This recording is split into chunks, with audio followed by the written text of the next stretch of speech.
What's the juicy drama going on in your workplace? Our supervisor is making us compete against each other, and she thinks we don't know. 45-year-old co-worker got caught having an affair with another co-worker, who is 18F. To top it all off, they worked in the back of the building alone together, while his pregnant wife was the receptionist up front.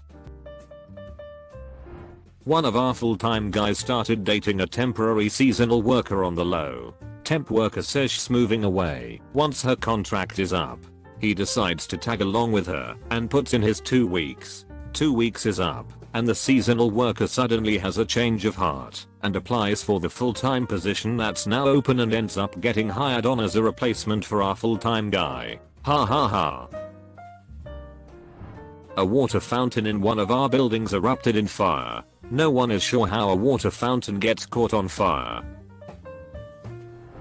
So we have Bajal Day every Friday. But there's been a lot of drama because one person doesn't bring butter, another person wants an egg bajal, but comes in later and there are no egg bagels left. Someone else gets them from the supermarket instead of a bajal shop. Now they're cancelling Bajal Day and everyone's pissed. These are mostly 50+ yo men.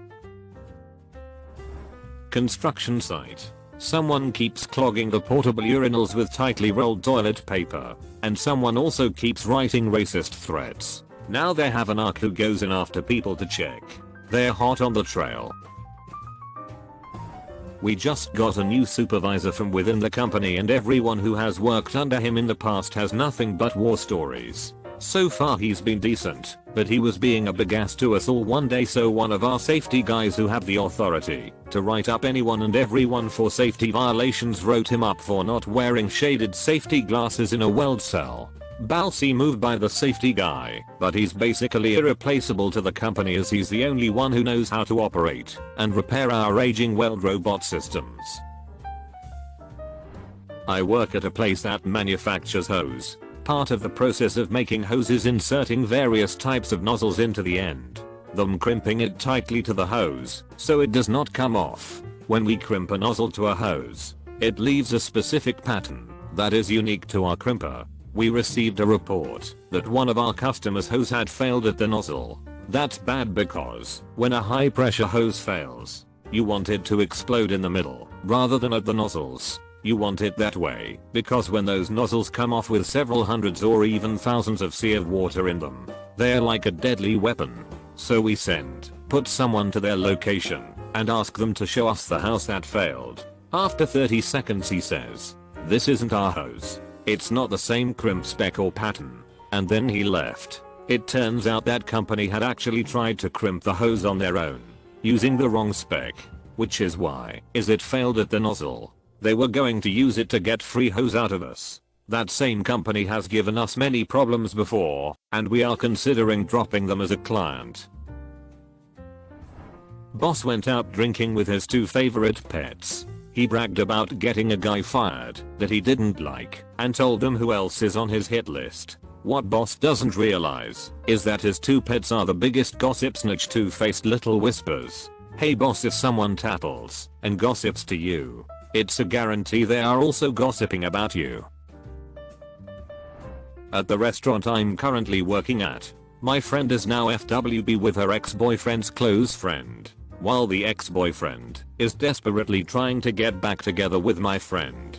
However, he is clueless about what's going on between my friend and his close friend. We all work in the same kitchen.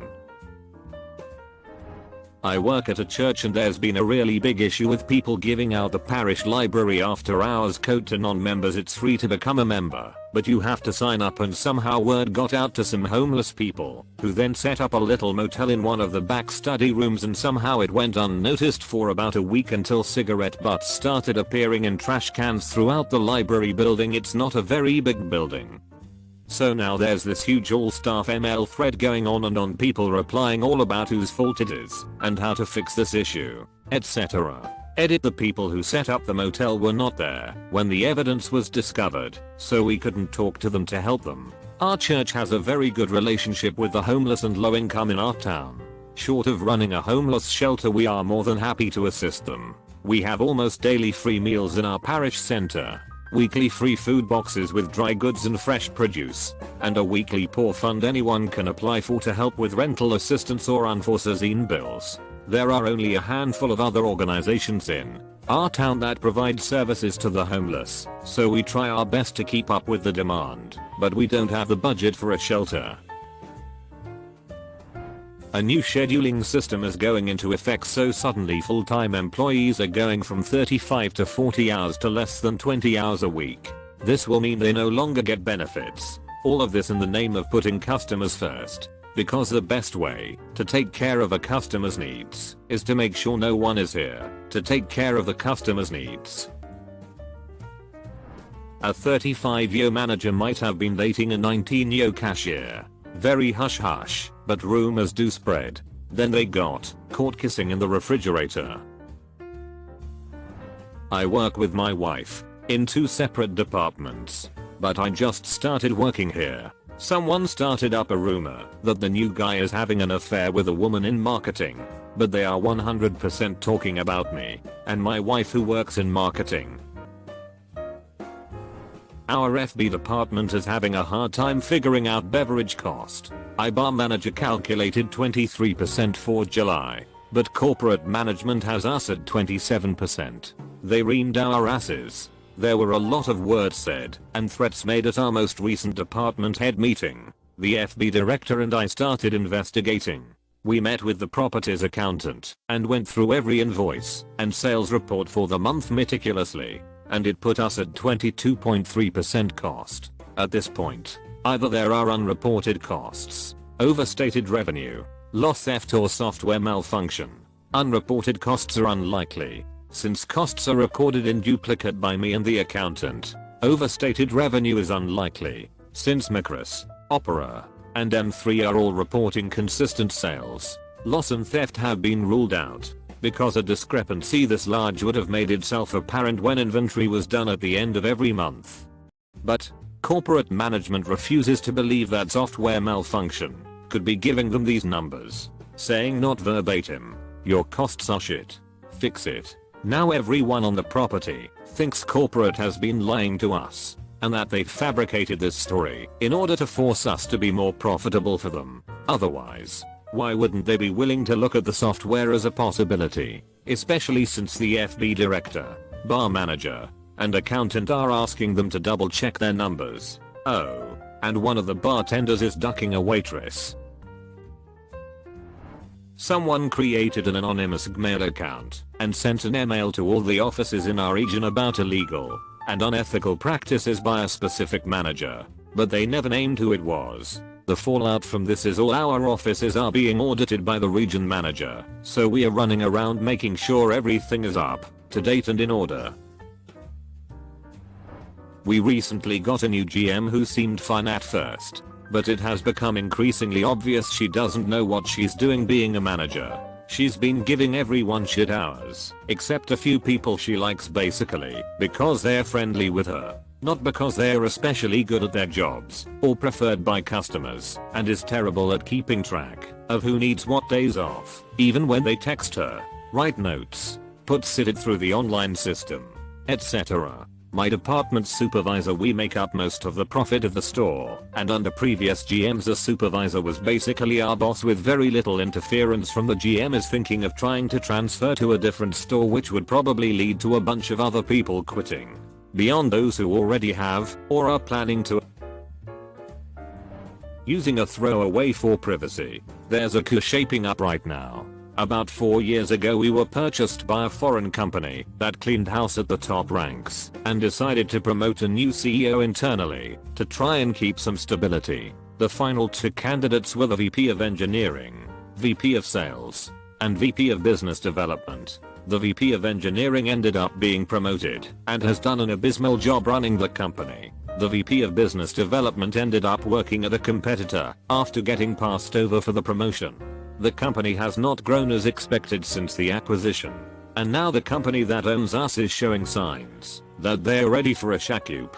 The VP of Sales here was previously the CEO at a different company, so the company that owns us are starting to ask him a lot of questions about what's going on, since he has executive experience. He's been going behind the CEO's back to give the company that owns us the story of what's really happening, as the CEO is getting desperate to save his own skin. Where this really goes off the rails is that at a trade show several of us were at, a few of us overheard the CEO talking to some competition about jumping ship and joining them. It was completely coincidental. We all went to the same bar after the show without knowing each other were going to be there, and the CEO didn't realize we were the next table over. Someone, and I really don't know who. There were 5 of us that overheard that conversation, secretly told the company that owns us that the CEO is getting ready to sell out the company and work with competition despite having a non-compete. The company that owns us doesn't know what to think about it because they don't know who to trust. Things are going to be interesting in the next couple months. Obligatory, not my current job, but at my last job, which was a grocery store, one of our cashiers got pregnant. She was 17 at the time. Everything was well and good, and we all supported her decision and let her know she'd still have a job when she did back from maternity leave. I didn't know who the father was, and frankly, it was none of my business. I wasn't working when this happened, but found out later. Well, one day she was shopping on her day off when she ran into the father of her kid with another girl. They were being cuddly and holding hands and shit while they too were shopping. So this poor very pregnant teen goes off on them. How could you? I kept the baby because of you, etc. They get in a huge fight and have to be escorted from the store by management. The store manager didn't recognize her because she wasn't in uniform, and he was an oblivious pose anyway. He tried to have her banned from the store. She ended up quitting because of it, had her baby, and I think is doing okay despite the circumstances. Didn't happen today, but a few years ago, when I was working for a 100-person contact center in New Zealand, it was pretty obvious that my manager M at the time had a bit of a thing with another manager F. Lots of flirting. And while my manager normally had a bit of a personal space radius, that completely dissolved when the other manager was around. But for the most part they kept it professional. Their personal lives were never the topic of conversation. It was just a bit of an elephant in the room. The occasional "Hey, did you see MF arrived at the same time this morning" comment, but nothing too outlandish. So one day, my manager doesn't show up to work. That's not too out of the ordinary, except for around 11 AM in the morning, when a random female visitor we'd never seen before stormed into the office. And before our receptionist could ask her who she was here to see, she screamed out, "Where's the cunt that's been ducking my husband?" Manager F was out of the office at the time, and while I don't think Manager M's wife knew who she was looking for, it took a few moments for staff to calm her down, convince her to give up her search, and find her required room to sit down in before leaving on her own terms. Manager M came back to work after about a week, and Manager F resigned a month later. I'm not sure if it was related, but likely. I recently found out our receptionist is in a doomsday cult. Sorry, went to bed last night figuring it got buried. I'll try to make this as short and concise as possible. Over the last 6 months I've slowly put the pieces together. I knew she was very religious, but something always seemed a bit off. She was always inviting me to Bible studies and offering to teach me things about myself, about the world through the Bible. She told me all this bullshit was predicted in the Bible, like World War II and 9/11, that kinda stuff. I repeatedly politely informed her I'm an atheist. I grew up in a church. I've read the Bible, and that kinda stuff isn't for me. Then I noticed that in another tab on her browser there is always some sort of news article about impending nuclear war with North Korea or Iran or something like that. So one day I just straight up asked her what church she goes to, just trying to make conversation. She told me the Church of God. The full name is the World Mission Church of God. Now, if you Google this, the first like 15 results will be ex-members calling it a cult and that sort of thing. So immediately I knew something was up. I started researching it and everything added up. They recruit members, similar to Mormons but more extreme. The approach usually minority college-aged girls on campuses. This makes sense because she is Dominican, and she told me she was shown this at college. This group is also banned from a lot of college campuses around the US, so they come up to these girls when they are at a very vulnerable time in their life. off at college for the first time. They don't know anyone, and they tell them about how the Bible predicted all this bullshit, and then to really get them on the hook they inform them that God is not only a man, but there is a Father God and a Mother God. So then they get them to start coming to the church every Saturday all day. The crazy thing is the nearest sect to us is 2 hours away, so she travels 2 hours to church every single week. That's commitment. So they slowly brainwash them. They convince them to give them 10% of their income, which she does, and she is already barely scraping by financially. They require them to dress conservatively, which she does, and they require them to bring new members as often as possible, almost like a pyramid scheme. So this church is relatively new in the US. It started in Korea when a dude named An Sang-han claimed to be the second incarnation of Jesus Christ and his wife was the female god. He died around 20 years ago, so according to their beliefs Christ has now come and gone a second time. So we are in Revelations, which means the world will be ending any day now, and they will go to heaven to hang out with Korean Jesus. Consider subscribing if you enjoyed this video, and if you want to see more of Reddit Universe.